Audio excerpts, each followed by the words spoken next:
Blane, Laramie!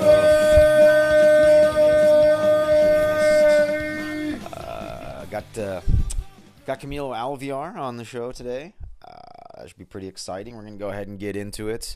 We intro the interview with Camilo with a story about me. So I'm just going to go ahead and get into it. I don't want to spend too much time. Actually, I want to spend too much time on me. I know you guys don't want to spend too much time on me. So I'm just going to go ahead and do this little tiny intro and then get into the interview. I was hanging out with Todd Glass last night. He did a set at the Comedy Hideaway. Actually, did two shows at the Comedy Hideaway at Serrano's downtown Ventura. It was a fantastic show. I got to catch the first show because we had to head on over to Hong Kong Inn and get ready for the roast battle and the show that we had going on there. So I had to cut out after the first show. But Todd actually stopped by. Ellis Wynn closed out the show. And then, Camilo was able to get Todd up on stage for a couple minutes before the roast battle. And then Todd actually hung out. I wasn't expecting that. I assumed, he probably has, stuff to do, a long drive home, what have you. He hung out, he had dinner, and then we got to wrap out a little bit. And when I was talking to him, I said, hey, the last time I saw you, you were opening up for Louis C.K. And he's like, oh, yeah, was that at the Forum? I said, yeah. And then, and to me, it's super exciting to talk about this kind of stuff. To be able to talk to somebody who says, oh, yeah, well, Louis said, and that's what he's like, oh, yeah, well, Louis said, just do your thing. Don't worry about it. Just do your thing. Just get up there and do you. Which, that sounds like Louis C.K., right? The funny thing is Todd Glass is telling me this story, and they're like, yeah, 14 people. And he's like, okay, cool, 1,400 people. And then like the day the day before, he's confirming, and they're like, yeah, okay, so, it's going to be at the Great Western Forum. And he realizes, holy crap, it's not 1,400, it's 14,000. The people he was performing in front of just increased tenfold. So, and even he, a consummate professional, a guy that you've seen several times on TV, a guy that opens up for Louis C.K., a guy who at least had, I don't watch TV, but I know he at least had a recurring bit on Tosh.0. He's like, shit, I got to go to the Notebooks, right? I've got 10 times as many people out there. I got to make sure that, I do a good job. And that was super exciting. It was really super exciting to be able to talk to him and to talk to him about the conversation he had with Louis. And it really just reminded me, like, yeah, there's no such thing as, oh, I've got this down, right? The second he found out that it went from 1,400 people to 14,000 people, he's like, oh, okay, I got to make sure all my ducks are lined up. I guess that does make a difference. I try and say, a 5 or 5,000, your performance should be the same. But at the same time, he has an opportunity to reach a broader audience than he realized. So maybe his jokes should be something that's going to appeal to a broader audience. I want to say like middle of the road. I'm going to use really bad examples, like middle of the road, lowest common denominator type thing. Dating or kids or standing in line at the DMV. Stuff that most people can relate to. As opposed to like, oh man, so I got bunk heroin the other night. Like a lot of people aren't going to be able to relate to that. All right, that's about it. One more thing just from me.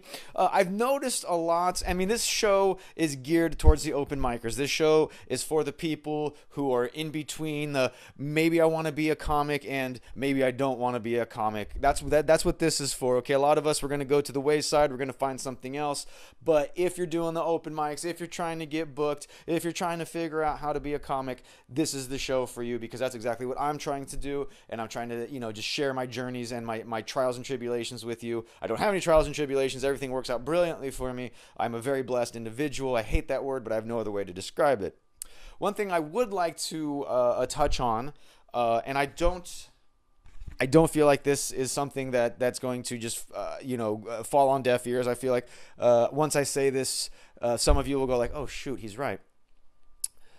A lot of us, especially the open micers, we tend to perform in front of the same people. Even when you go from one venue to another, if you're doing two mics in the same night, you'll end up sharing, that mic with a lot of the same people from the first mic that you went to earlier in the night. Or like in the case with us in Ventura, we're a very tight-knit group in the fact that like we pretty much the same group of people are going to be at every open mic. There's going to be like this person guaranteed to be at everyone, and this like you're going to see a core group of people at almost every single one of these mics.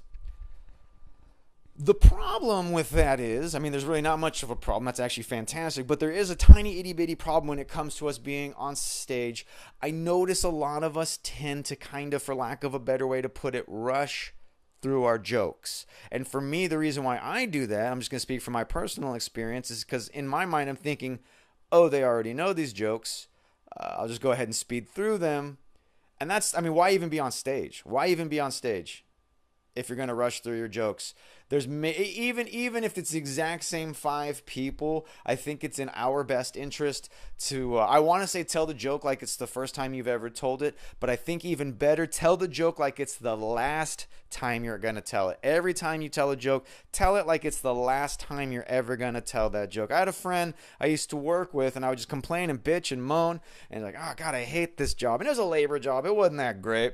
And he's like, hey dude, just treat every day like it's your last day.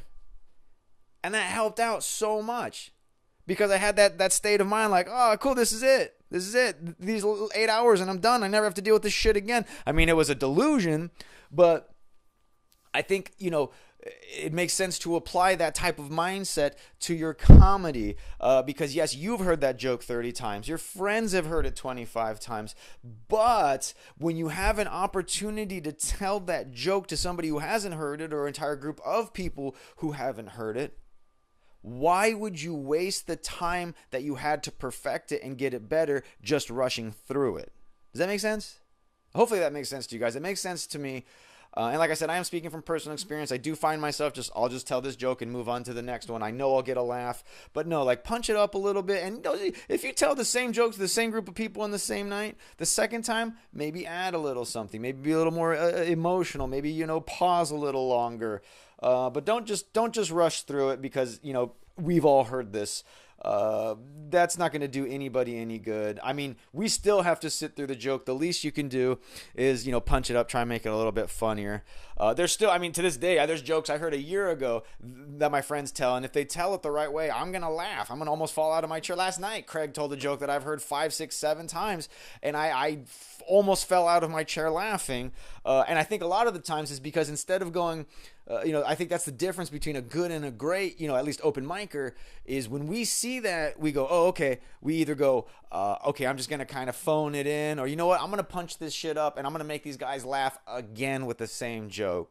So just, take that as you want, with a grain of salt, what have you. But I honestly, truly feel that it's in everybody's best interest, especially the comic, to never, ever rush through material. Always tell a joke like it's the very last time you're going to tell it. I come from a very competitive background. I come from you're only as good as your last contest ranking. You're only as good as your last production. You're only as good as your last song. You're only as good, that's where I come from. So I come from a super competitive state of mind. And luckily, in the Ventura County comedy scene, like, dude, you guys, if you want to come and just hang out and have a good time and get extended, 7 to 10, maybe even 15-minute sets, come on out to Ventura County, man. It is it's like the exact opposite of competitive. Everybody's super supportive, and you're not going to get that in a lot of other places. So it's a really nice place to kind of just come get away, do 10 minutes. It wasn't until I started doing the open mics in Ventura that I could even, progress beyond 5 minutes. How are you supposed to get a solid 10? How are you supposed to get a tight 10? If all you're getting is 3 and 5 minute spots? Of course it's, you do the first 3 and then the second 3 and then the third 3, but then, oh, now I've only got 9 minutes. It's a mathematical anomaly. All right, enough of my tomfoolery. What do you say we get into it with the interview with Camilo Aliviar, the godfather of Ventura County comedy? All right. So Jessica did this? Yes. Never you mind what Jessica did. Today we're talking with Mr. Camilo Alvear, and we're going to discuss what he did, what he's doing, what he's done. We'll see what we can get him to confess to, maybe some juicy felonies, or at least, some embarrassing sex stories. I'm sure he's got at least one. Camilo, thank you for being on the show. Thanks for having me. Thank you very much for being had. Now, we were talking earlier, there was a story you wanted me to tell. We were going to save it for the podcast, and I think with your permission, I'm going to go ahead and do that, and we'll just go ahead and maybe make that the introduction to this episode. Yeah, let's start the show talking about you. Let's do it. Okay, now the story you wanted me to tell was, what was that again? It was about your vasectomy. Okay, and you were asking, why are you asking? Because I was thinking about your cock, but I just wanted to know what exactly goes into, what is the procedure? Are you considering having your buddies clipped? No, absolutely not. Never ever? No, never. Yeah, I imagine being South American, that's just that'll never happen. All right, that's like a big no-no. You're too macho for that, right? Yeah, it's a white thing. Vasectomies are a white thing. Yeah. It is. It's a white culture thing. You wouldn't understand. Are they expensive? Does Obamacare cover it? Well, I guess I'll go ahead and start the story. I'll start the story with I lost my job. I was working on the same block as Planned Parenthood. My wife and I had discussed a vasectomy. She kept getting pregnant no matter how hard I scolded her. We only kept 2. So the 2 surviving ended up being our son and daughter. So I was like, I got beautiful kids. Beautiful. Oh yeah, of course, they're fantastic. Love them to death. We kept the best ones. But I happened to get laid off, and I was on the same block as Planned Parenthood. So I was like, okay, I might as well just go in and check it out while I'm here. I've got an hour to kill because they fired me an hour before closing. So I went over there and I said, I'm interested in a vasectomy. I'd like to talk to somebody. And they said, okay, fill out this paperwork. And they asked about my income. And I said, well, I am actually unemployed. And they said, oh, well, you might be eligible for a discounted vasectomy. Oh. So I said, oh, okay. The vasectomy awesome. Was on sale that day. Yeah, it was on sale. Well, I mean, it's Planned Parenthood, so it's based on income. And when I literally lost my job, that hour before, I had a wife and 2 kids to support and no income. So not only did I qualify for a discount, I actually qualified for a free vasectomy. Oh. I got my vasectomy free. Well, I mean, it's tax dollars, some of which I have paid into. You're saying Californians paid for your vasectomy? Yeah, that's exactly what I'm saying. I like that. It's pretty awesome. I like that. But it does get a little bit better because you were actually asking about the procedure itself, right? Yeah. Yes. Okay, so they have someone counsel me. I'm over the age of 30. I've had 2 kids, a boy and a girl, so my case was pretty cut and dry. They really, really won't give you a vasectomy if you haven't had children, if you're still in your 20s. They're really against it. A lot of times you have to pay a private doctor a lot of money to have it done if you want it done in your 20s or before you've had kids. If you walk in at 21 with 5 kids, they'll probably give you a free one too. Mm-hmm. So they counsel me. They're like, okay, you got to go up to Santa Barbara, and as we all know, Santa Barbara is the nice Planned Parenthood. I've never been there. Oh, you got to try it, man. So I go up there, and I'm with my now ex-wife, but my wife at the time, and she's in there, like, this is what you want to do, right? This is what you want to do, right? I mean, knowing damn well, of course, neither of us wanted any more kids. We were married, so we're stuck with each other. So it's like, of course, it's like fuck protection. Yeah, that's why. Yeah, because I'm neither one of us are going to make it stop unless the state of California intervenes. Think about it that way. Like, here, tax dollars paid for making sure I no longer procreate, and that's really, that's invaluable.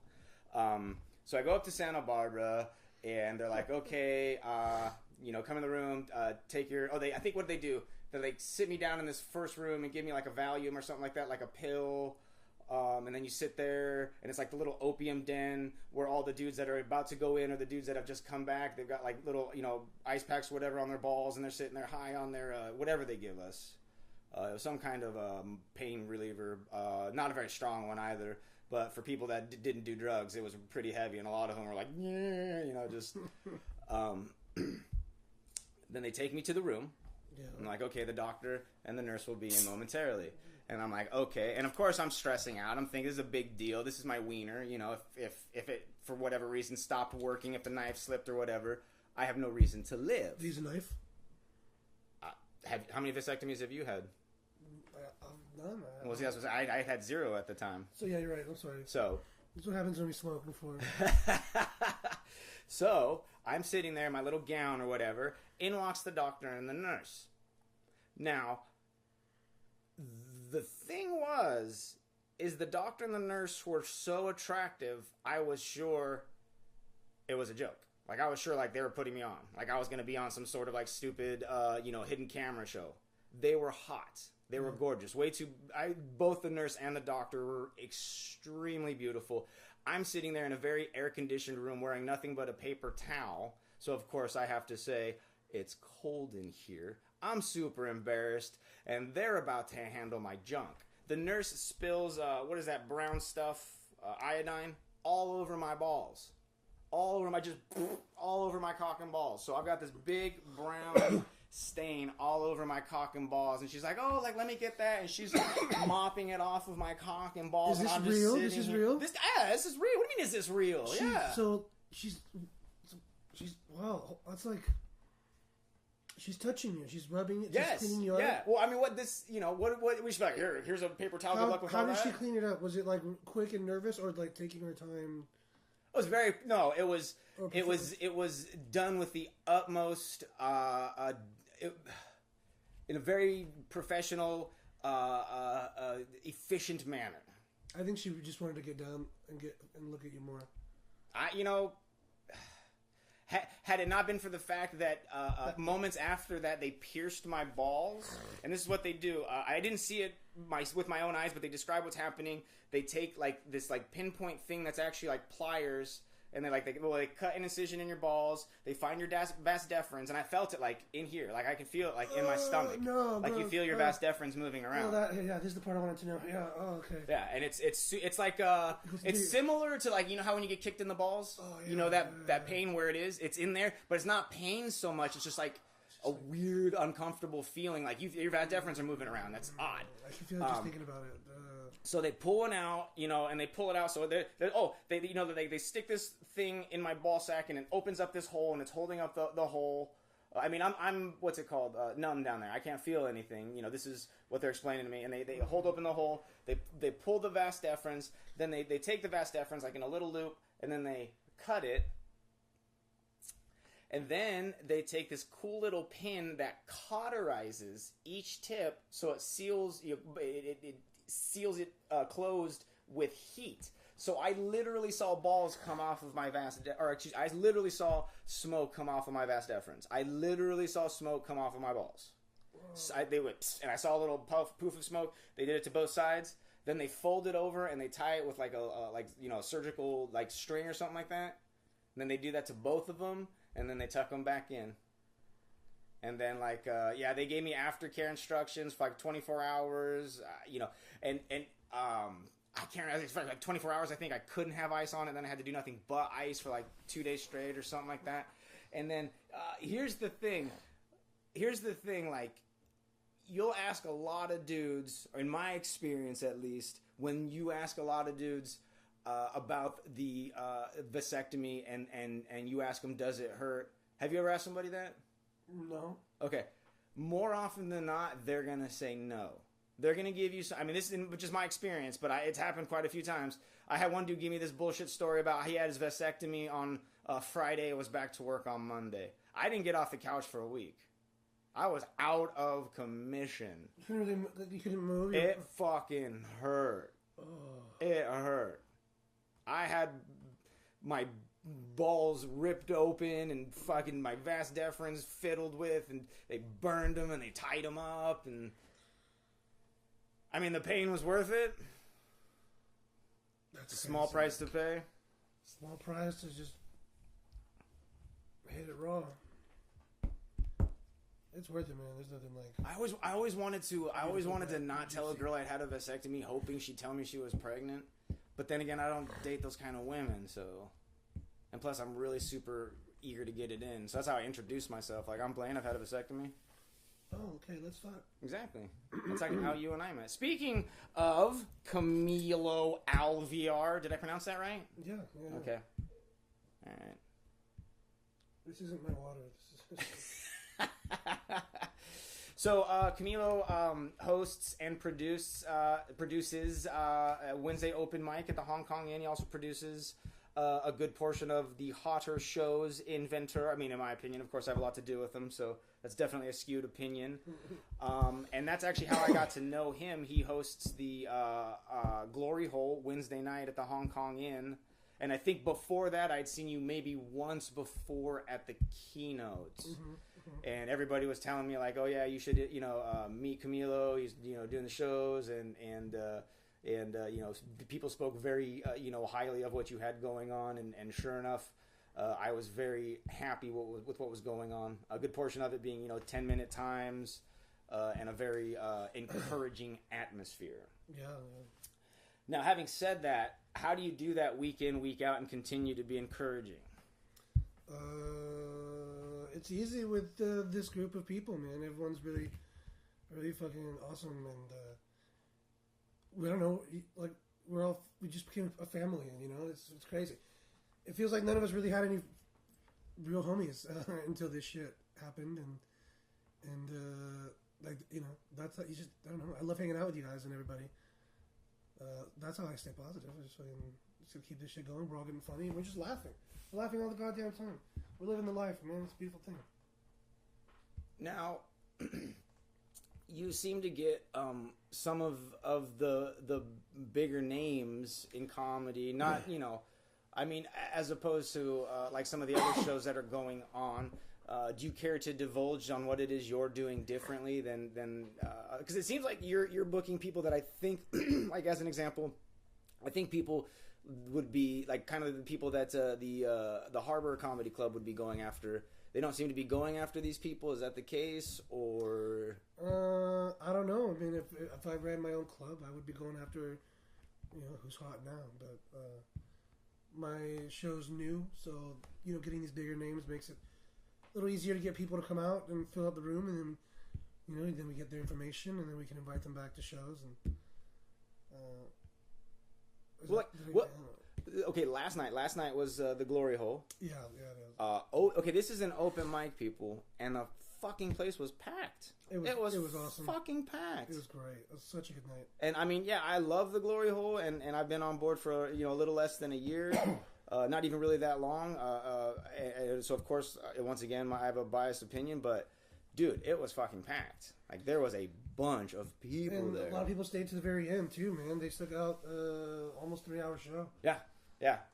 That's a good point. Yeah, I mean, there was a substantially, not substantially, but there's definitely more people towards the beginning. But yeah, even at the end, there was still quite a few people. They did. So yeah, last night was fucking fantastic. I'm high on life right now and weed, but this last night was fucking awesome. And I believe you had recently performed at the Comedy Store. Is that correct? Yeah, that was a good time. And I noticed you have been kind of taking the back seat as far as hosting the open mics and stuff. And if I remember correctly, your reasoning was because you kind of want to get back to working on, working within like a time structure, 10 minutes, get back to, writing bits and material. Yeah. Is that right? How's that working out for you? Well, I think I'm going to start hosting the open mic again. I broke that phase last night and I really enjoyed it. And, but it worked out just because, if I do shows anywhere else, I need to practice for the shows I do at other places. Yeah.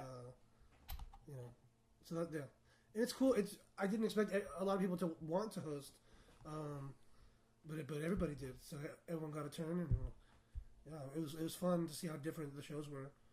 I think it's good for like just the sake of longevity and stuff like that, and it gives a lot of us who are just up and coming and really new an opportunity to do something that we normally probably wouldn't, because of course they're especially with hosting, you've got to keep the crowd, keep their energy up, or at least attempt to. Sometimes it's really easier said than done, Mm-hmm. But there's a little bit more to it than saying up next Blane Laramie. And I think, once we have an opportunity to do that, we see that, and it kind of helps shape us just a little bit quicker. I think that's a good portion why the reason why I feel like I have progressed so fast is because we're kind of spoiled out here. We get a lot of time. Yeah. From what I learned, that a lot of people in LA with the open mics, they gotta hit multiple mics a night because they're getting like 3 to 5 minute slots at each one. Yeah. But right now we got enough time. Like we can come up with as much material as we want and do it in a night for one show. Right now, I don't see that lasting forever. I see this we're picking up steam like with new comedians wanting to come out. So I think in the future we're gonna have a lot of people,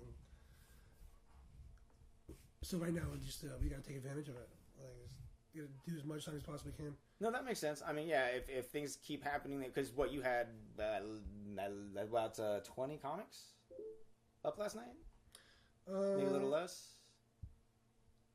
Yeah, it was like 20. It was like 20. Because I remember I signed up towards the bottom, and it was like 1920 or somewhere down there. I closed out the show. That's a lot for a Ventura open mic. That's like nothing in LA. But if that keeps happening, that's a lot for anywhere. What are you talking about? That's for comics, dude. We remember we went to Echoes last week. Like there was like 50 people there just right at the beginning. Yeah. I think that's also a pretty hot spot. That they a little easier to establish there in Echo Park. And dude, hipsters seem to love stand-up comedy, man. They really do. Is it just me, or does that seem to be included? I don't really know what a hipster is. I'm not gonna lie. You? What? I don't know. I don't think anybody knows. You don't know? Nobody Do I have to knows. sit here and explain it to you? No, I don't care that much about hipsters. Pretty much anybody under the age of 26. I'll just leave it at that. Cool, I'm 27, so that works out. There you go. No, you are not hip. Not at all. Has anybody ever told you look like you could be like a Colombian drug smuggler? Who said I'm not a Colombian drug? Yeah, I get it all the time. Good. I'm never flying with you then. Do you have any drugs? Not on tape. What was I saying? I thought I was saying something. What were you talking about? I don't know. Oh, Talking about balls. my balls.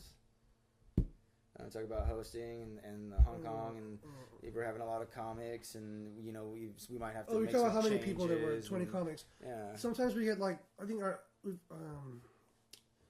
we peaked at like 26, 27. We never hit 30 before. Yeah, you can't do. I mean, but 10 minutes each starting at 9 o'clock. That's. We were missing some of the regulars, like Roman, Sharp, Shayna, fucking Xander. I haven't seen Cromwell in a minute. Luke was supposed to go. Yeah. See what I'm saying? Like we were still short. And there's a lot of new people last night going up. Yeah. Love that. Porcupine was out last night. Porcupine actually got a. Never mind. Are you gonna edit this? No. Oh fuck! I'm gonna make sure everything that you say that you regret is in. Porcupine did great last night. Was all I was saying. Like we had a really really receptive audience, man. Like it was. It's one of those nights, like you won't forget for a while, man. That was a good one. It's a really good show. Completely unexpected. I really had no expectations. I walked in. The first thing I heard Jordan say, "Dude, this place is dead, man." I walk in. There's a little light in here, but I just didn't. I don't know. I didn't get stressed out, and they just fucking shut up, dude. It was dope. That is pretty dope. They drank. We all got drunk. I got drunk, dude. When are you gonna hit the road? Not for a while. Why not? Well, I don't have that much material right now. I could maybe do 10 minutes that I'm comfortable with, that I consider solid. But I guess I could, a lot of spots are only in 5 minutes or so. Okay, so you got twice as much time as you need. Yeah, you're right. I do want to go to San Francisco, visit Clay Newman, and do his show. That'd be fun. Andrew and Xander just did that. That's fun. What about San Diego? I was just thinking that. I love San Diego. Let's do it. I'm a working man now, Blane. So oh, that's right. You have a job. I'm gonna have to check my schedule. Oh, wow. I'm gonna have to ask for some time off. Wow. Because I have a job now. All right, you took a backseat hosting to write a little bit more, right, and kind of work on just actually like working on a set. Mm-hmm. Do you have a process when it comes to jokes? Like take me through like a joke writing process. You don't have to get too technical, but like like how does a joke end up coming out of your mouth on stage? I don't know. I don't like calling what I do jokes. So I'm not really telling jokes. I'm just telling true shit so far. It's just that I think's funny about my life, and it's more of a storytelling type thing. Just kind of like this is what I've gone through today.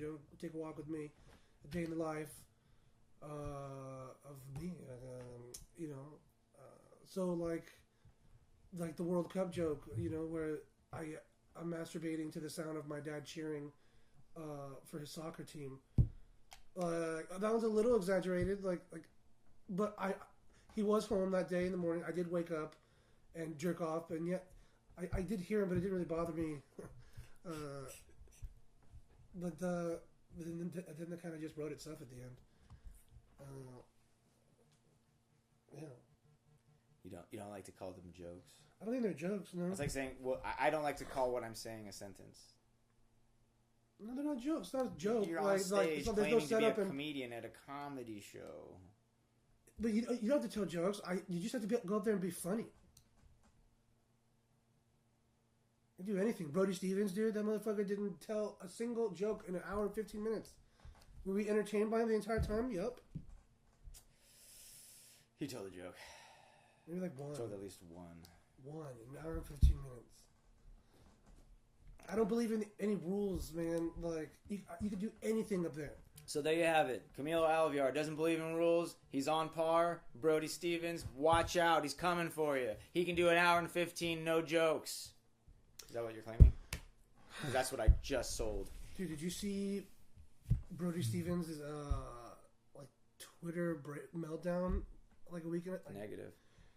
It was about the Oddball Festival last year, and he's bitching about I wasn't paid a dime for it. I wasn't paid a dime to host. I guess he's been in negotiation trying to get some compensation from that, but they told him no finally. And so it was like over a day and nonstop tweets. He's just really upset and then really down and I don't get paid anything. There's a picture of him and Dave Chappelle with the whole crowd behind him. He did host the damn tour. It's just putting all this shit out there like that, dude, like a crazy person. Oh, yeah, I understand that. He has a right to be upset, but Brody isn't, I could see him not being reserved at times. I didn't mean to call him a crazy person. No, it's too late. It's too late. He's fucking awesome. I mean, I'm a crazy person too, but I didn't mean it in a bad way. I'm going to hand deliver this to him. I dig Brody a lot. He should come here again. Yeah, well, he's a fantastic. I like him a lot. I like him. He should just come and smoke weed with me. It was his stupid advice that got me to start this stupid podcast. So. He did? Yeah. Well, dude, you were standing right there. Oh, he said, start a podcast. It'll help you develop your own freaking, fans, whatever. Does he have a podcast? I have no idea. I don't know. He doesn't need one. He's got the Comedy Store 5 nights a week. 4 nights a week. Do you host because you're not funny? Is that what you're trying to do? You don't tell jokes? You host? Is that what's going on here? You're just not funny and you're hoping nobody will notice? Yep. You've got a few shows coming up, don't you? You have some things to plug. Our next one, the open mic every Wednesday, Hong Kong Inn. Downtown Ventura. 435 East Thompson Boulevard, 93001. Open mic, Glory Hole every Wednesday. Our next big show is July 24th. We have Bobby Lee from Mad TV. If you remember that show, remember him, come hang out, because it's going to be a really good time. I'm super excited about that show. It's kind of poetic, actually, how he's coming in. I've come full circle with Bobby Lee. Can I share the story real quick? No. Yeah, of course. You may know it already, but to all the people listening, they have no idea. To both my listeners, listen up. It was a year and a half ago at the Comedy Store with Chris Chavez and Chelsea. They were together, and the three of us were on the show at the Comedy Store. We went, and Bobby Lee was there, and Chelsea's talking to Bobby, and but he's asking her like, "Do you drink when you go on stage?" And she's like, "Yeah, I need a couple when I go up there." And Bobby just got really intense because he's been sober for like 12 years. He got really intense with her and was just like, "No, don't do that. Don't do that. You should never do that. What if you become a working comedian and they want you on TV and they tell you can't drink? What are you gonna do then?" And it's a really fantastic point. He was a little intense though, and she is a sensitive girl. So she got upset, started to cry, and her family was there, and so they took it outside, and Bobby Lee. I was gonna make a joke, but then I fucked that up. I'm sorry, I lost it. I'm an idiot. We're super stoned. Okay, we go outside. I can always edit. We go outside, and Bobby Lee and her parents are yelling at each other. I have this on video, on GoPro video. Them yelling at each other. Chelsea's dad is like, "How about you just take a walk? How about you keep walking?" And Bobby's like, "You don't tell me where to go. You don't tell me where to go."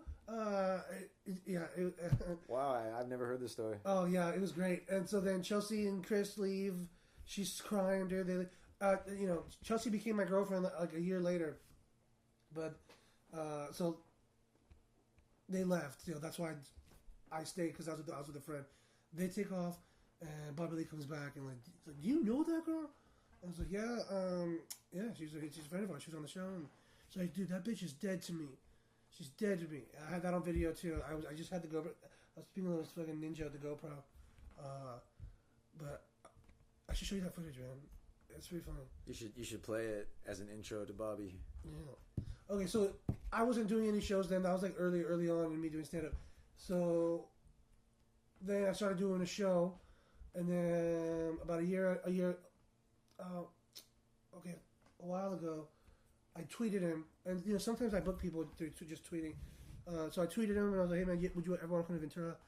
And he said no. He said no, and I was like, "Alright, fuck." And so then a long time went by, and just recently we went back to the Comedy Store. It's been pretty much, I guess I could credit this to you, and now that I think about it. That is the reason I started this entire podcast. Finally, thank you. If you didn't get booked on those shows with Martin Harris, I never would have been there. Thank you, Martin. And I never would have talked to Bobby Lee. I talked to Bobby. I was a little buzzed, and I interrupted his conversation and asked for a cigarette. And he gave me one, and then I brought up the story I just told. "Hey, do you remember this girl from a year and a half ago?" And he's like, "Yeah, I remember her." He's like, "Why would you start a conversation with me with the worst thing you could possibly say?" I'm like, "Oh shit." That's a valid question. Dude, I was like, "Dude, I just wanted you to remember me. Do you remember me?" And then I just, then I got into business mode. Boom. I was like, "Hey man, I'll give you this much money, you can cash, you come to my show." He's like, "Yeah." I'm like, "Yep." And it was that easy, man. Money talks. They're performers. They're people. They're hungry. We offered him a good amount, and so he's gonna come out. And now we got to sell out this show. 150 tickets only. To be an intimate, exclusive event. Super excited. He's hilarious on stage. He's crazy. He's a crazy man. If you've never seen his stand-up, you gotta come. He's very funny. I agree. Not only is he funny, stand-up. I love. Like I said, there's that episode of the league that he's on, and he was funny in Harold and Kumar. He's the third one. No, he was in the first one. Bobby Lee's in the first one? Yes. No, he's not. All right. Camille's got his laptop that he stole. What is that? His tablet that he stole from work. I can't believe you. Seriously? Huh. Go ahead. No, go ahead. If I'm wrong, I'll just edit this. So it's never happened. I don't believe that. He's typing. Are you IMDBing it? Yeah, of course. IMDb, you guys should pay me. That's twice I've plugged you now. Metallica, send me a check. I have to mention Leo Martinez every podcast as well. Okay. Bobby Ree. Bobby Ree? Did you mean Bobby Ree? Bobby.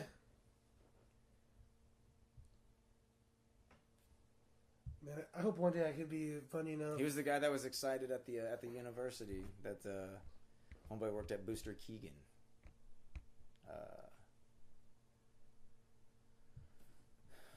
Harold? Don't with your computer, dude. Come on, fuck. You're right. It's right there. Shit. Thank you. What? Look up what episode of The League he was on. We'll plug that too. So. No, I'm not doing it. All right. Well, Bobby Lee, who will be here. What was it? I'm sorry. June 24th. July 24th. Oh shit. July 24th. You can get tickets at HongKongIn.com. Awesome. We got the show Facebook page.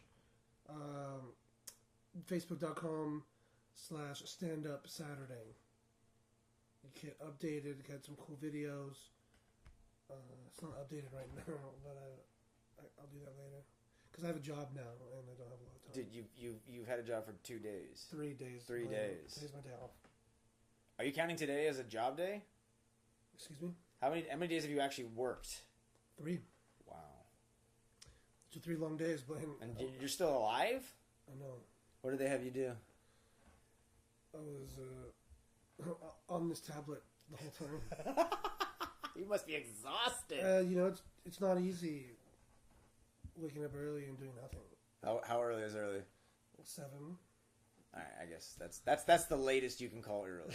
8 is early. Not 8's the last, man. 9 is the cutoff. Well, I'm old. I think once you hit like 30, then like all of a sudden, like, yeah, if you wake up later than 7, you've wasted the day. What time do you wake up these days?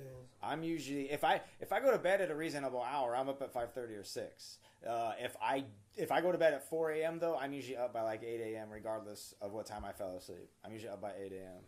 regardless. I like to, you get the whole day. Yeah, when I'm cranky, like today, like I'll be cranky and I should take a nap. Why, you didn't sleep last night? No. Wait, did you explain why and I didn't hear you, or what? I don't think so. No, I just like, got home from the show and I think I wrote some jokes down and prepped for today and thought about the funny stuff I'm going to say on XM radio when I'm their comedian of the week on Vivid Adult Radio because I'm that awesome. I thought you said the month. I meant month. I'm sorry, month. Whichever's better, longer. I should have had more Indian food. You should have more? I thought you were going to lay off the buffets. It's been a while. It's been... You sound like a crackhead. It's okay that you're like the guy who celebrates 30 days of sobriety with a bottle. I had one plate and half of it was a salad. Oh. I had one plate and half of it was a salad. I didn't do bad today. That's pretty good. No, that's not bad at all. That's not bad at all. And it is good food. It was the Indian buffet. What's it called? It's the Taj Cafe, downtown Ventura. All right. They can send me a check now. Nah, that's what I'm saying. And the price better go down next time we go in there, or else we might have something bad to say about him next week. Speaking of something bad to say, you got the Bobby Lee show coming up. Don't you have a Darren the Party Starter Carter coming out too? I canceled him for Saturday. Because you've already got a really funny redheaded guy on here. No, it's because I have a job now, and I didn't have time to promote the show. That's gonna be like his excuse for everything. Like, sir, why were you with this 15-year-old male hooker? I have a job now, and I can afford it. Oh, all right. Well, it sounds like we're about to get into some incriminating stuff. Anything else you'd like to plug? Any shout-outs you want to give? No, fuck everyone. That's I like that. That's a good policy. Is there anything we didn't talk about you want to talk about?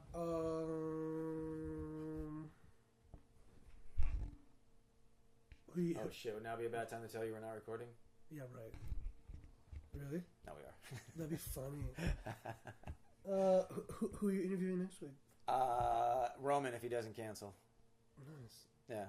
What's he doing? Yeah. Well, he volunteered, and I'm super stoked because I really like him. I think he's very funny, and hopefully that'll be a good interview. Hopefully, I actually get some answers out of him.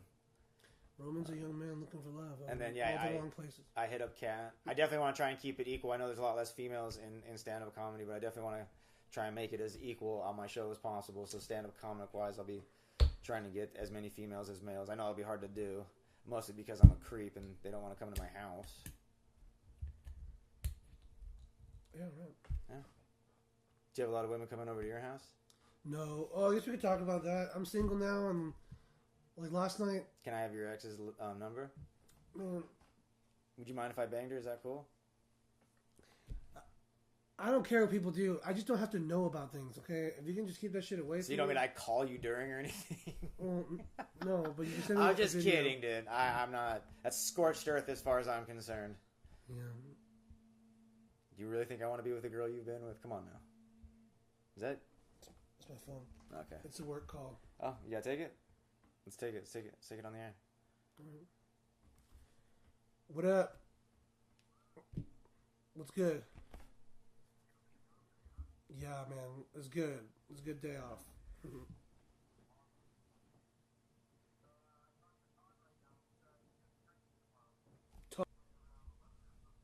All right, cool. Then I'll see you then. Hey, man. Thank you. Thank you so much for everything. He's talking to his All pimp. right. Peace. What's your pimp's name? This is the friend of mine who got me this job. It could potentially change my life, which I'm hoping it does, because I need to make some changes. What do you need to change? You know, I need a car. Number one. For street racing? Sure. And you know, I gotta live in my own place. And you have to find a woman who doesn't find you repulsive. Believe it or not, that hasn't been that hard in my life. There's always people who like disgusting people.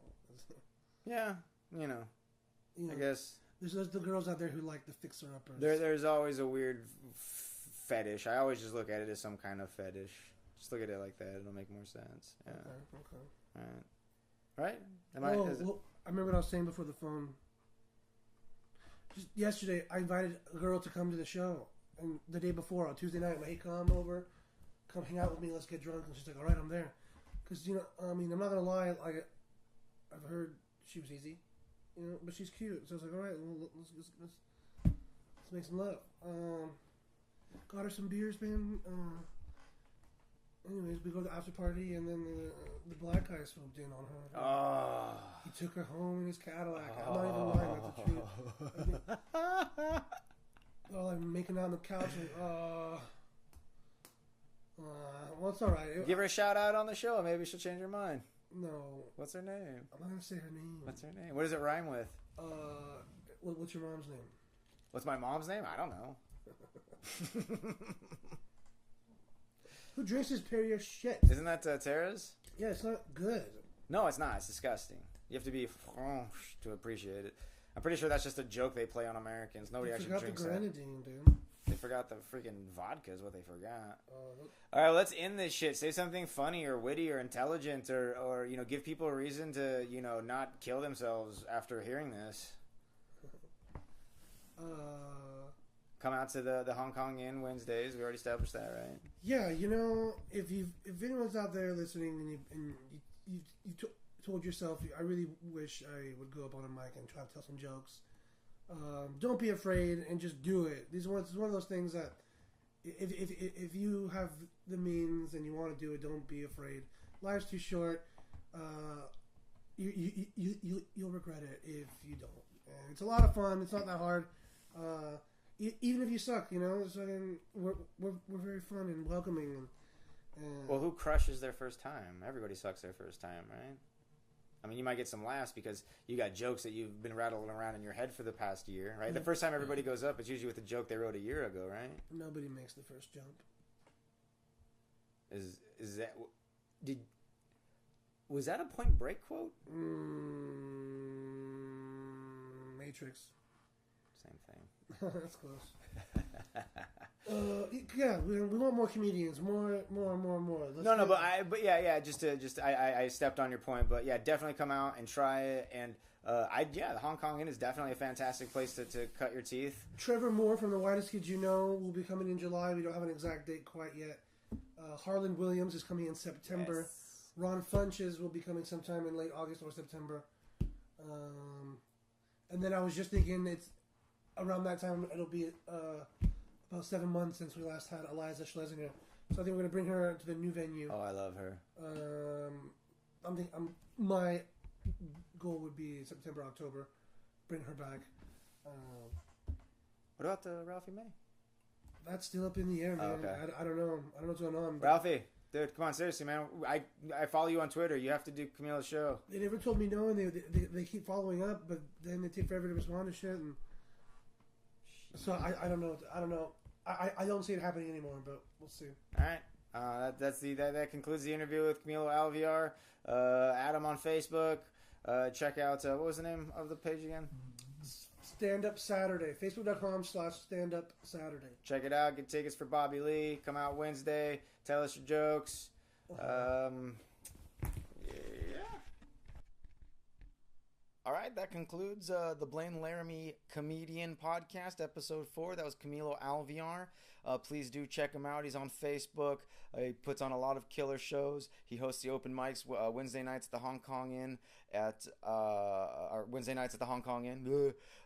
Today's musical guest, not really a guest, but that's Radio Threats. I'm going to be going ahead and trying to feature them, mostly because I love them, but also it's going to be a lot easier to use their music because I have their permission.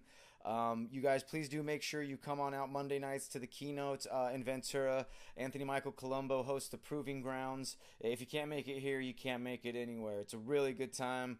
Please do give it a gander, please.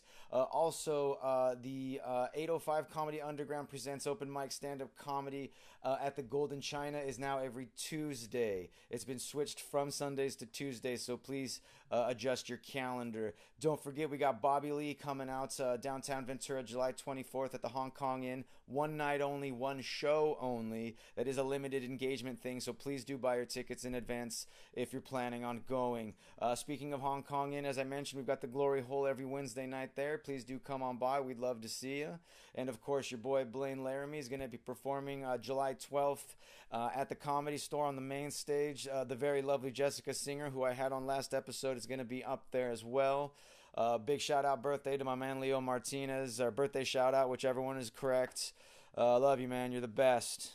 Thank you, guys. Take care of yourselves. Take care of each other. And, you can email me. You can email me at BlaneLaramieComedian at Gmail. That's BlaneLaramieComedian at gmail.com. I'm on Facebook. I'm on Twitter. I'm on Periscope. If I'm not on it, tell me and I'll add it. How's that sound? Otherwise, just add me on everything. All right. Love you guys. Take care.